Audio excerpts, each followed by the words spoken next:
Hello dear बच्चों, आपका 10th और 12th का रिजल्ट आ चुका है और अगर आप इम्प्रूवमेंट एग्जाम देना चाहते हैं आपके 10th या 12th के सब्जेक्ट्स की, तो ये वीडियो आपके लिए इंपॉर्टेंट है। इसे एंड तक देखिएगा।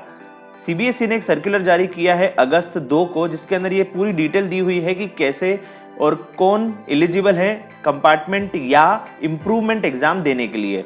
अब इसे इम्प्रूवमेंट और कंपार्टमेंट दोनों बोला गया है। क्यों इसे कंपार्टमेंट और इम्प्रूवमेंट दोनों बोला गया है, इसे हम समझते हैं आगे। सबसे पहले सीबीएसई बोल रहा है, CBSE will be holding examination as stated in the policy for tabulation of marks for class 12th। जब सीबीएसई ने ये अनाउंसमेंट किया था कि कैसे क्या पॉलिसी रहेगी टेबुलेट करने की 12th के मार्क्स को या 10th के मार्क्स को, तब उन्होंने ये बताया था कि जो बच्चे अपने एग्जामिनेशन के रिजल्ट से खुश नहीं होंगे वो एग्जाम फिर से दे सकते हैं। तो इन्हीं के लिए बोला जाएगा इम्प्रूवमेंट टेस्ट। यहाँ पे कुछ पॉइंट्स दिए हुए हैं, उन पॉइंट्स में बताया गया है कि कौन कौन ये एग्जाम दे सकता है। तो सबसे पहले कौन एग्जाम दे सकता है? Student who are not satisfied with the marks awarded based on the policy of the tabulation will be given an opportunity to appear in the examination to be conducted by the board. As per this policy, marks scored in the later examination will be considered as final। देखिए ये बहुत important point है कि आप exam दे सकते हैं अगर आप सेटिस्फाइड नहीं है आपकी एग्जामिनेशन के रिजल्ट से। अगर आपका रिजल्ट आया है 10th का हो या 12th का हो, अगर आप अपने मार्क्स से सेटिस्फाइड नहीं है तो आप ये एग्जाम फिर से दे सकते हैं। लेकिन एक चीज जो सबसे ज्यादा इंपॉर्टेंट है वो ये है कि अब जब आप रिटन एग्जाम देंगे तो इस एग्जाम में जो रिजल्ट रहेगा वही आपका फाइनल रिजल्ट रहेगा। इसमें बेस्ट ऑफ 2 का कोई ऑप्शन नहीं है या पुराने वाले मार्क्स कंसिडर कर लेंगे वापस से, ऐसा कोई ऑप्शन नहीं है। अगर आपने एक बार ऑप्ट कर लिया है कि आपको एग्जाम देना है तो जो भी एग्जाम का रिजल्ट रहेगा रिटन एग्जाम का, वही फाइनल माना जाएगा। नेक्स्ट पॉइंट है, तो पहला पॉइंट कौन स्टूडेंट दे सकता है? जो अपने मार्क्स से सेटिस्फाइड नहीं है। दूसरा है, after the declaration of result 2021 student who are not able to meet the qualifying criteria in one subject and placed in compartment category. अब कई ऐसे स्टूडेंट हैं जो एक सब्जेक्ट में कम मार्क्स लाने के कारण कंपार्टमेंट की कैटेगरी में आ गए हैं। तो जिन स्टूडेंट्स को कंपार्टमेंट आई है वो भी ये एग्जाम देने के लिए एलिजिबल रहेंगे। अब ये भी बात ध्यान रखिएगा कि एक ही सब्जेक्ट में कम मार्क्स होने चाहिए या कंपार्टमेंट होनी चाहिए। अगर एक से ज्यादा सब्जेक्ट में हुआ तो वो फिर फेल की कैटेगरी में चले जाएगा, फिर उसके लिए कुछ और ऑप्शन सीबीएसई प्रोवाइड करेगा। तो दूसरा ऑप्शन किसके लिए है? तो जो स्टूडेंट्स कंपार्टमेंट की कैटेगरी में है वो लोग एग्जाम दे सकते हैं। तीसरा है फॉर प्राइवेट स्टूडेंट्स या पत्राचार वाले, जो स्टूडेंट प्राइवेट या पत्राचार वाले हैं and second chance compartment candidate, और जिनका लास्ट ईयर का ऑलरेडी कंपार्टमेंट है और उन्होंने पिछली बार कंपार्टमेंट क्लियर नहीं किया, तो जो सेकंड चांस उनको मिलेगा कंपार्टमेंट का वो इस ईयर मिलेगा। तो इस कंपार्टमेंट के एग्जाम के थ्रू उनका रिजल्ट बनेगा।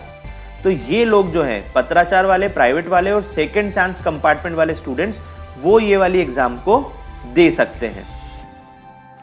फोर्थ पॉइंट है, students of class 12th and 10th are given an opportunity to improve their performance only in one subject.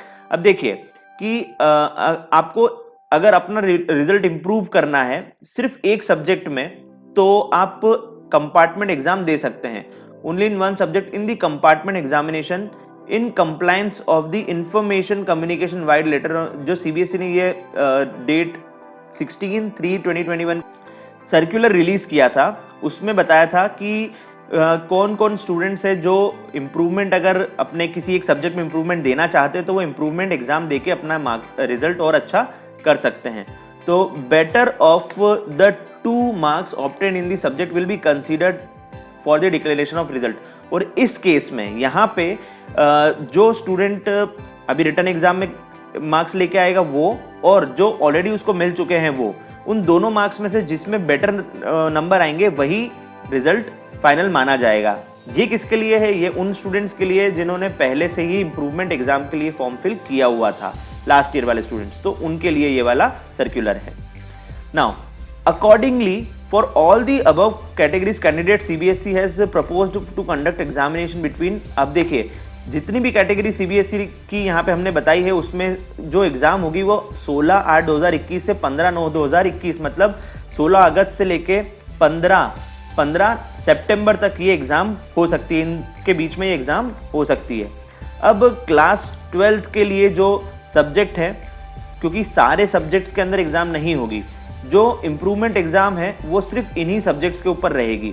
English, physical education, business studies, accountancy, chemistry, political science, biology, economics, sociology, information practices, computer science, mathematics, Hindi elective, Hindi core, geography, physiology, psychology, home science, physics and history. सिर्फ और सिर्फ इन्हीं एक जो subjects हैं उन्हीं की exam आप फिर से दे पाएंगे अगर आप एग्जामिनेशन के लिए ऑप्ट करते हैं तो। इस सर्कुलर में आगे और भी कुछ इंपॉर्टेंट चीजें लिखी हुई है, जैसे कि candidates eligible to appear in the examination. अब आप चाहते एग्जाम देना, लेकिन क्या आप एलिजिबल हैं कि नहीं है, तो ये चीज भी हम जान लेते हैं। कैंडिडेट गिवन स्पेशल अपॉर्चुनिटी, तो ये सबसे पहला केस कि कैंडिडेट जो स्पेशल अपॉर्चुनिटी जिनको मिल रही है, जो 2021 के एग्जाम नहीं दिए और उनका रिजल्ट पास का आ गया है, लेकिन फिर भी वो टेबुलेशन पॉलिसी से सेटिस्फाइड नहीं है और वो फिर से एग्जाम देके अपने रिजल्ट को इम्प्रूव करना चाहते हैं। अगर आप कंफ्यूज हैं कि क्या मुझे एग्जाम देनी चाहिए या नहीं, तो इसके ऊपर हमारा एक वीडियो बहुत ही जल्द आने वाला है, उसको देख के आप डिसाइड कर पाएंगे कि क्या आपको ये एग्जाम फिर से देनी चाहिए या नहीं। तो ऐसे स्टूडेंट जो पास तो हैं लेकिन अपने रिजल्ट से सेटिस्फाइड नहीं है, वो लोग इस अपॉर्चुनिटी को ग्रैब कर सकते हैं, रिजल्ट फिर से एग्जाम दे सकते हैं।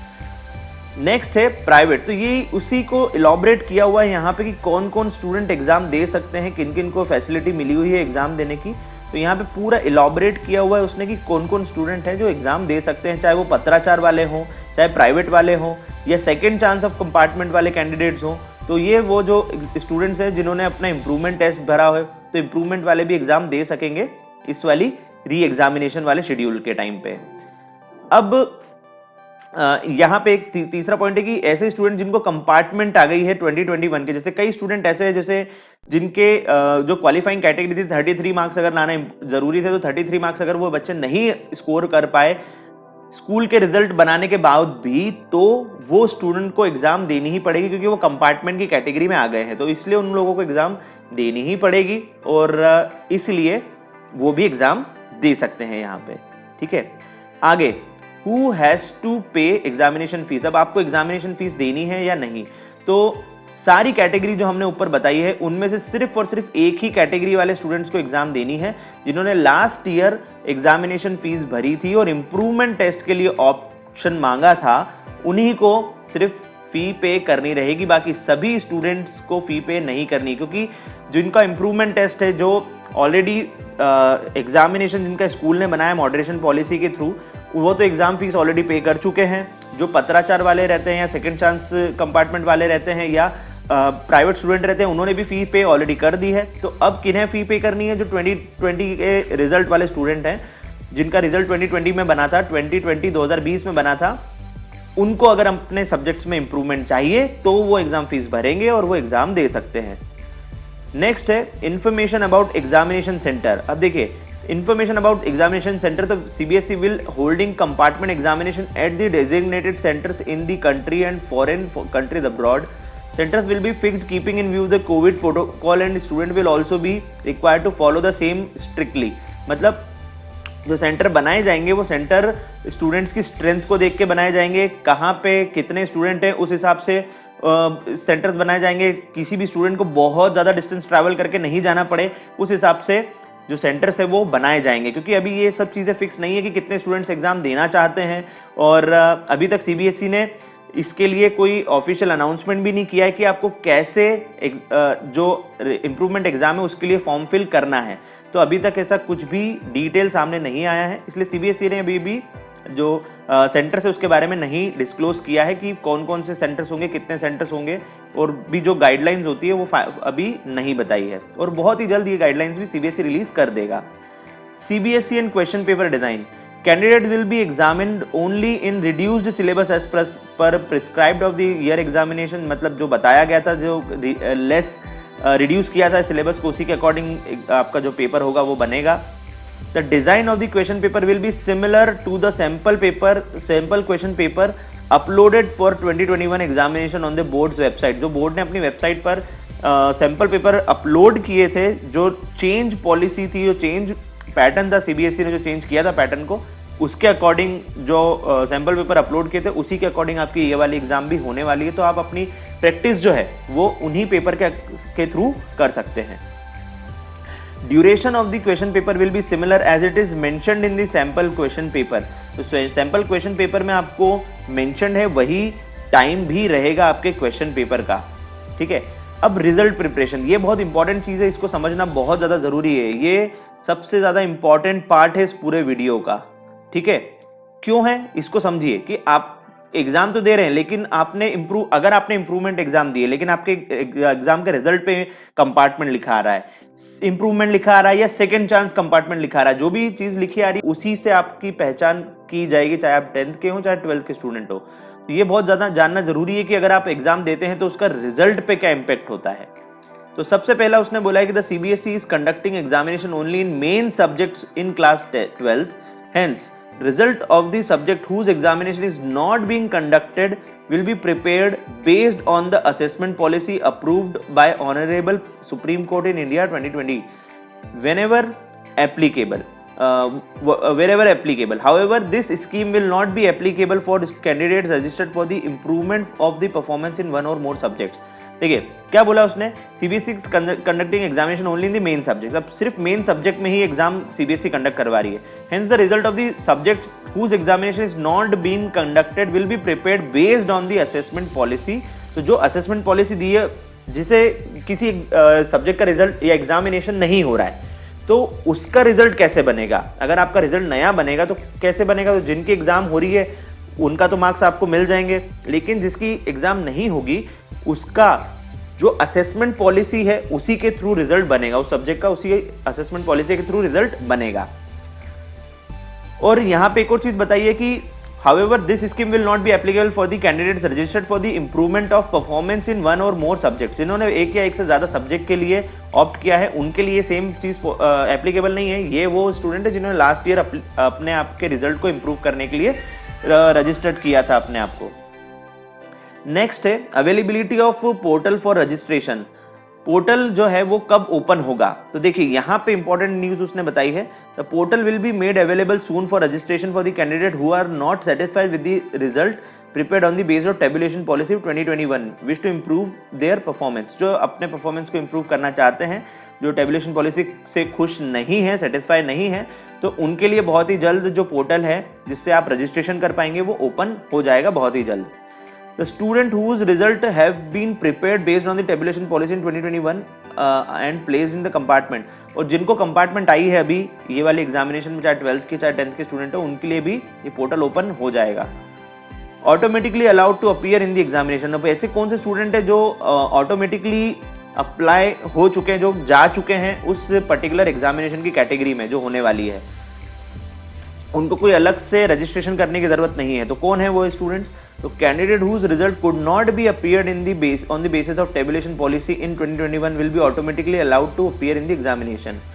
ऐसे कैंडिडेट जिनका रिजल्ट उस पर्टिकुलर पॉलिसी से नहीं बना है, टेबुलेशन पॉलिसी से नहीं बना है, वो अपने आप ही इस पॉलिसी में आ गए हैं। जैसे पत्राचार वाले या प्राइवेट वाले स्टूडेंट्स जो हैं उनका टेबुलेशन पॉलिसी के थ्रू रिजल्ट नहीं बना है, तो वो अपने आप ही रिटर्न एग्जामिनेशन की पॉलिसी के अंडर आते हैं और उनको एग्जाम देनी पड़ेगी।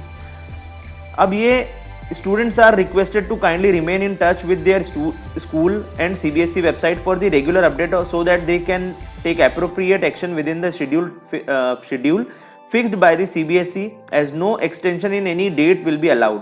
अब देखिए कोई भी एक्सटेंशन नहीं कर पाएगा सीबीएसई, क्योंकि ऑलरेडी बहुत ज्यादा डिले कर चुका है सीबीएसई अपने जो टाइम टेबल है उसको, इसलिए सीबीएसई कोई भी डिले नहीं करेगा।